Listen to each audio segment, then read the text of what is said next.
Hey guys, today's video is not what you're used to. That's right, I have two projects for somebody out there to take on. Not only are you going to take on the project, but you're going to pay me to do it. Actually, I have some information, one from a German soldier, SS officer, and then another from a whole unit of US 26th Infantry guys who brought back a flag and signed it. The bottom line is I got these thinking these would be great projects for me to dive into, get a bunch of information, and then share it with all of you. But I've been so busy, I haven't been able to get to these projects. The first one about the German SS officer actually came in recently, and we're offering whoever wants to take all of this information and look it up and translate it all and come up with a story that goes with it. We're offering all of that for $500, and beneath it, you'll see this red flag. That's a separate project. That is a flag that was signed by the members of the 26th Infantry Division at the end of the war, and I think it's a great project in time for Memorial Day to look up all these guys' names and see if we can track some of them down. So there's two projects here. Both of them cost about $500. I can't get to it, so here's what's unusual. I'm going to see if you want to help us out. Let's take a look at the first project.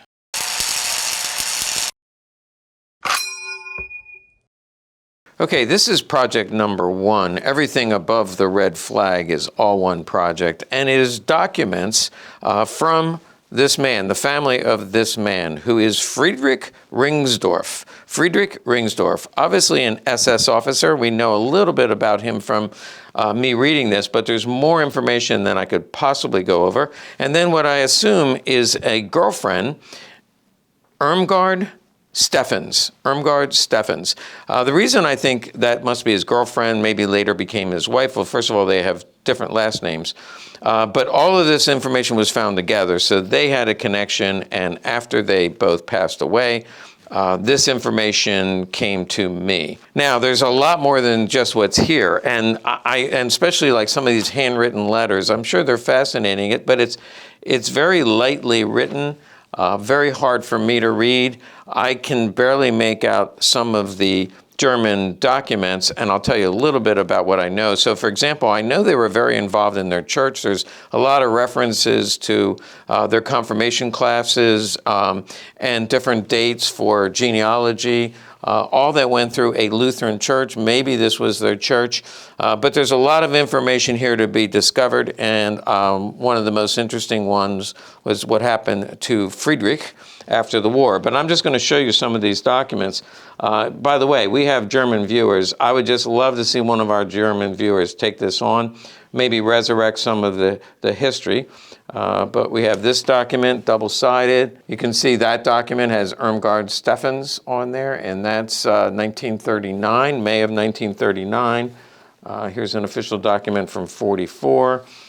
Handwritten documents, lots of documents in here. Lots of documents in here. Now you can see why this is such a big project. I can't take it on. So I could either move it along to somebody who wants to pursue this. Has to be somebody who loves history and likes to dig into it. Let me tell you what I know about Friedrich. This document, which is in German and in English, it seems that after the war he surrendered or was captured, and he was sentenced to 2 years imprisonment for making false statements to one of the authorities of the Allied forces. He was actually only served for 2 months, and then he was let go.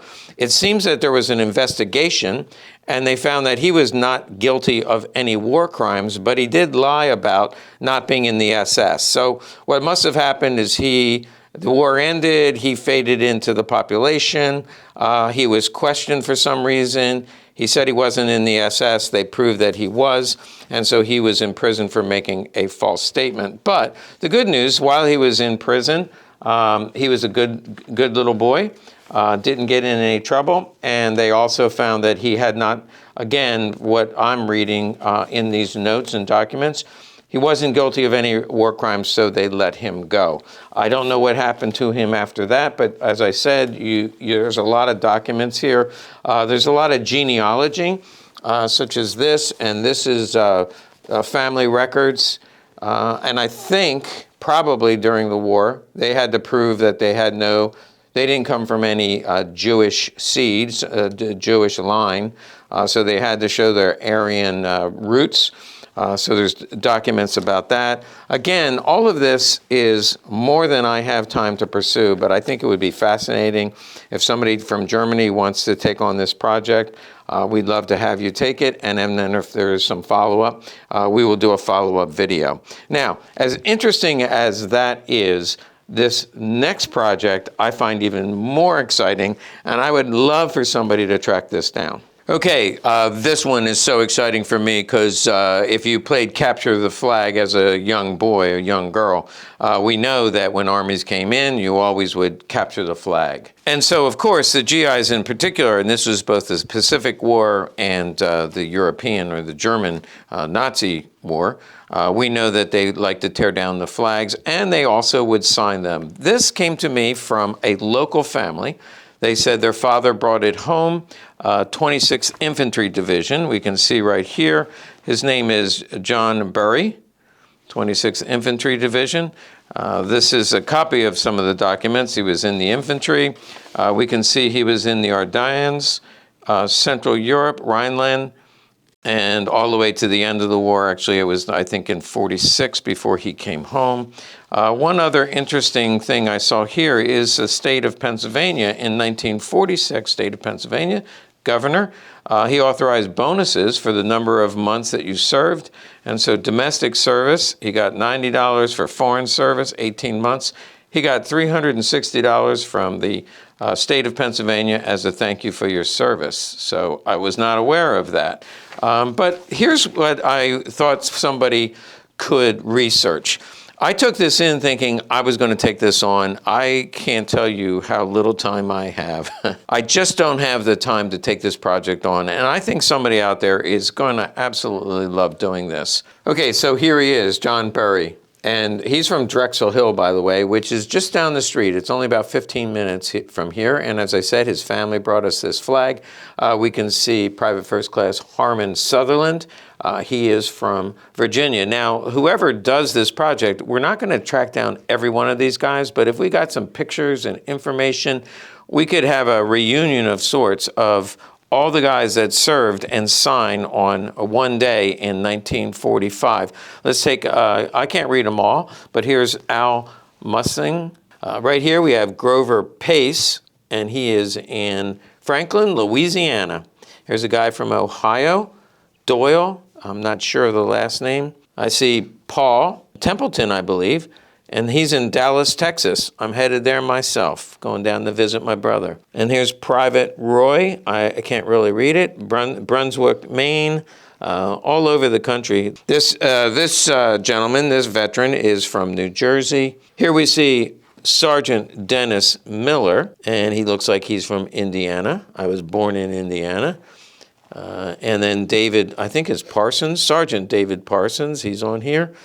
And here's Charles, who came from Ohio. We got Massachusetts, Wisconsin, West Virginia. There's somebody from that's Richard Bear, I think, from West Virginia. So you get the idea. I think this flag, we track down as many as we can. We put together their pictures and make a little display. Whoever buys this can keep the display in the end. They certainly deserve it.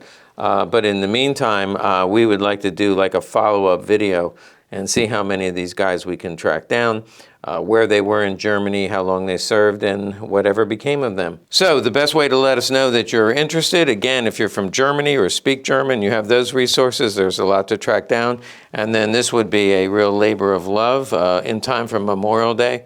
I'd love to get the names and some information about the guys who served together and all signed this Nazi flag. I think there's some really interesting stuff here just waiting to be discovered. And you find out what those interesting things are. You can let us know, and maybe we'll do a follow-up video.